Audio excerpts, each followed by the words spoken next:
में है या नहीं मुझे नहीं पता, बट 4 चीज़ बता सकता हूँ। एक तो है शी टीम्स, दूसरा है भरोसा centres which you are aware of and which will also be launched in the older part of the city. Third thing I'll tell you is we are the only city which has a V Hub, Women Entrepreneurs Hub. We are the only city in the country which has it. And today 148 startups, not one, 148 startups are being incubated in V Hub. The fourth thing I would like to point out, we have 3 specific designated parks for women entrepreneurs. 3 park है, industrial park है, और चौथा मैं बोलना चाहता हूँ regular industrial park में भी विमेन एंटरप्रेन्योर्स के लिए रिजर्वेशन है, कोटा है, अलॉटेड है, एडिशनल इंसेंटिव्स हैं. इसके अलावा I think I can tell you a few other things, but fact is, and also the last thing I like to point out is reservation in local bodies.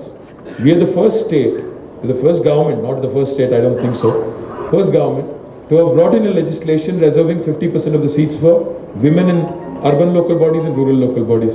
और हमारे party की तरफ से जहाँ पे 75 सीट देना था, 75 as per reservation 50%, we actually allocated 85 seats to women corporators in Hyderabad. So I'm saying more can be done, of course. In fact, more can be done, but with committed leaders like you, work together. Let's work cutting across party lines. I know I compete against you also. I fielded TRS candidate against you, and I hope he wins also. But नहीं, मैं क्या कह रहा हूँ कि let's work across party lines. Let's work together on multiple issues for the betterment of the city.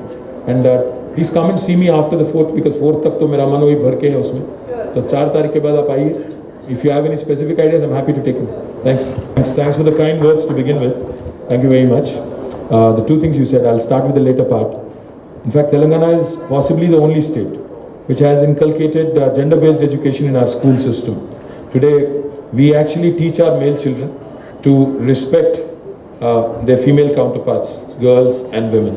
We are the only state which has inculcated it into the school education system. But that is not enough. Definitely not enough. A lot more needs to be done. The kind of atrocities we see happening across the country, not just the state but across the country, is surely something that disturbs all of us without a question, which is extremely disturbing, and I never ever I never ever feel settled whenever something like that happens. Now, going back to your point about your mom asking you not to step out of house after 10, ma'am, I should talk to your mom, because I see a lot of young women outside at 12, 1, 2 also in the morning, in fact, and the fact is, Hyderabad today is a lot safer than it was, without a question. Your mom is just a very strict mom, is what I would like to believe. No, I'm just kidding. Yes, with the Tumisha's case, I think it has really absolutely taken up a bit. No, absolutely. I completely see where you're coming from. But like I said, to make our city safer, we have done a few things. One is surveillance that I talked about. We have currently 500,000 cameras, 5 lakh cameras. We're going to double it. We'll take it to 10 lakh cameras, but CCTVs alone will not deter. In fact, one of the things I mooted recently with our Home Minister and our DGP is we need drone policing also to happen. Meaning, if there is a girl or a boy or a child in distress, irrespective of the gender, all you need to be able to do is hit an SOS button on your phone, and the nearest police station can have drones with cameras and a siren. And they can take off and come using your GPS location, so that at least people are deterred. People, at least the crime in the initial few seconds or the first minute itself, if you have a first responder coming in, I think that will also help. But ultimately, like you said, it's upon all of us to make the city safer for our young women, young children. So cameras will help, better policing will also help, better education will help, and also new usage of new technologies like the ones I mentioned. It's a combination of all of that. It can't just be, one solution or one simple solution. But thanks for all the kind words. Just to have a theatre district somewhere in Ibrahim Bagh, which is where Taramati Baradari is, because I think that's a beautiful monument, Taramati Baradari, and to have something which kind of gels in very nicely, like the Kingdom of Dreams in Delhi. Hyderabad Tehzeeb or programs, everything can be done, and we can also be a part of it. Absolutely. You can collaborate with Salarjung Museum, Osmania University, and Culture Department. Sir, मैं एक बात बताता हूँ आपको. जी sir. I didn't get your name. Zakir sir. Zakir sir. Zakir sir, I took personal interest got the entire Mozamzahi market redone. It's come out really, really beautifully. I also took personal interest. I got the entire Mahbub Chowk completely revamped. Now we are working on Maulali Dargah जो है उसका beautification अभी कर रहे हैं. Because these are all not associated with any religion, any person or any individual. Sir. These are all monuments of Hyderabad. These are all remnants. These are all things that we take pride in. तो मैं already कर रहा हूँ. But अभी जो आप बताए एक theatre district या एक museum की जो आपने जिक्र किया, I am very, very happy to collaborate. If there is a team of strong individuals who can come, form a board, say this is the plan, this is the vision, आप जगह दो, ज़मीन दो, पैसा हम इकट्ठा करेंगे, absolutely, why not? Let's work together. We'll find some good sponsors also. I am all for it. Please come and see me. Thank you. The team. Then looking for a huge investment, right, for that 9.7 billion as per your current Sir, policy. our current life sciences industry size is about 50 billion revenues. Our goal is to double it by 2030 to a $100 billion industry, add 400,000 more jobs directly and indirectly at least 8 lakh jobs. So idea is, projects like Hyderabad Pharma City, projects like Hyderabad Medical Devices Park, projects like Genome Valley Phase 2, and also on top of all this, projects like the biotech expansion that is happening. All of these together, I believe, the entire life sciences ecosystem has the potential to reach that $100 billion size that we dream for. Recently, Medtronics has invested a significant chunk here. A company called SMT, Sahajanand Medical Technologies, they are in fact launching their Asia's largest stent manufacturing plant in the Telangana's Medical Devices Park, which is going to be at Sultanpur in Sangareddy district. So all of these things ultimately will make Hyderabad's life sciences ecosystem even more strong. As it is, like I said, we are the vaccine capital of India.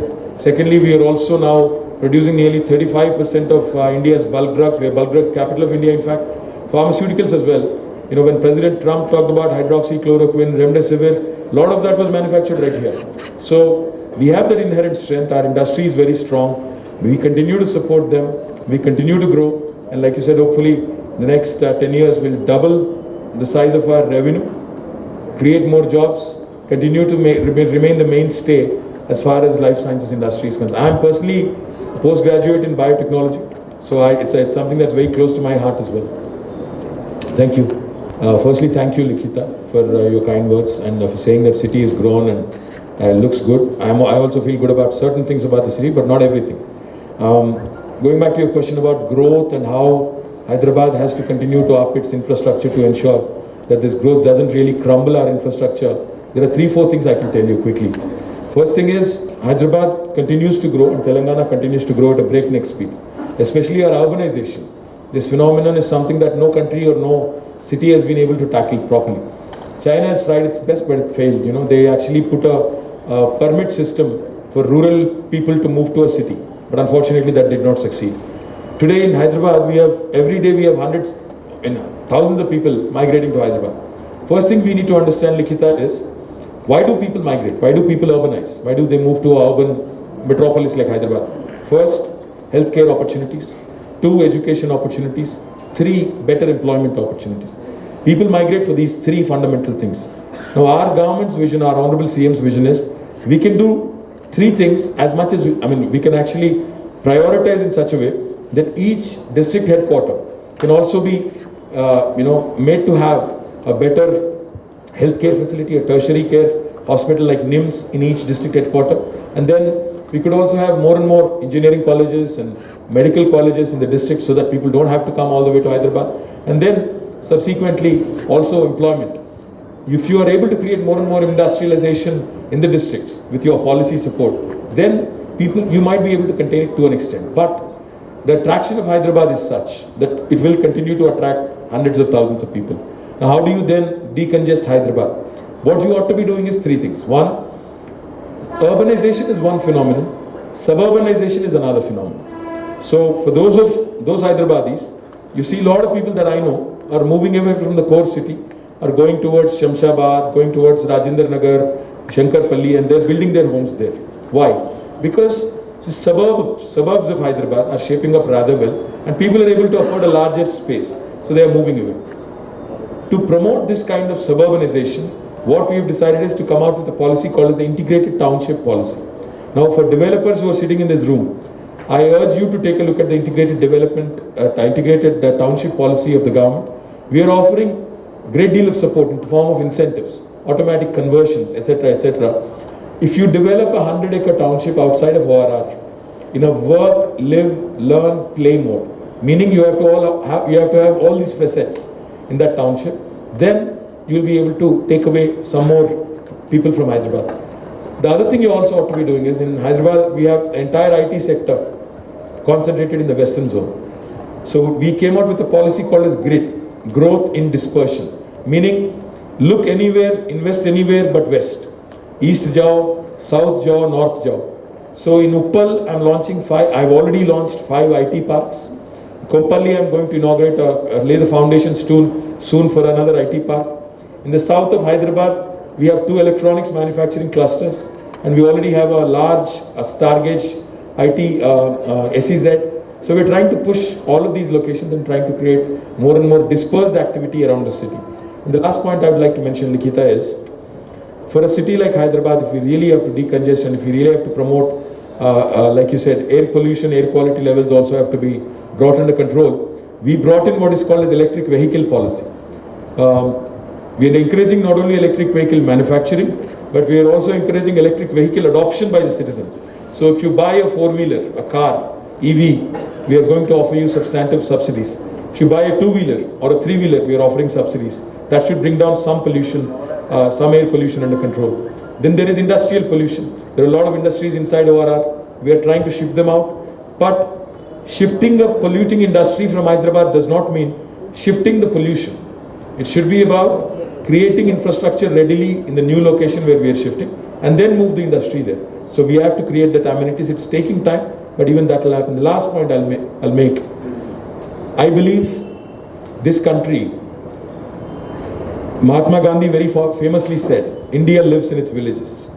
Yes, majority of India still lives in its villages, but India is run by its cities. The economy of India, the economic activity of India is actually predominantly centered in the cities. So cities like Hyderabad and 10 others really contribute significantly to the GDP. We have to nurture them, we have to take care of them. How do we do that? Eventually, if Hyderabad gets high-speed rail connectivity, we have in Japan, in China, we see trains running at 200 kilometers, 250 kilometers, 300 kilometers. There will come a time.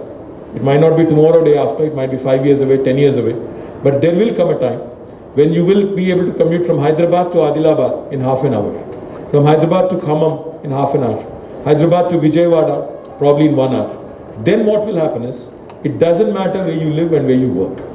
You will be able to hop on a train in Adilabad, come to Hyderabad, work, hop on a train again and get back.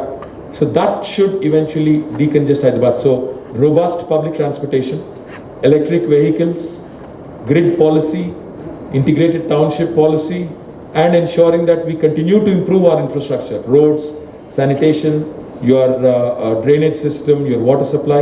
A combination of all of this will keep our city in the right direction, will take our city in the right direction. But for all of this to happen, I have to remain in power, so vote for me.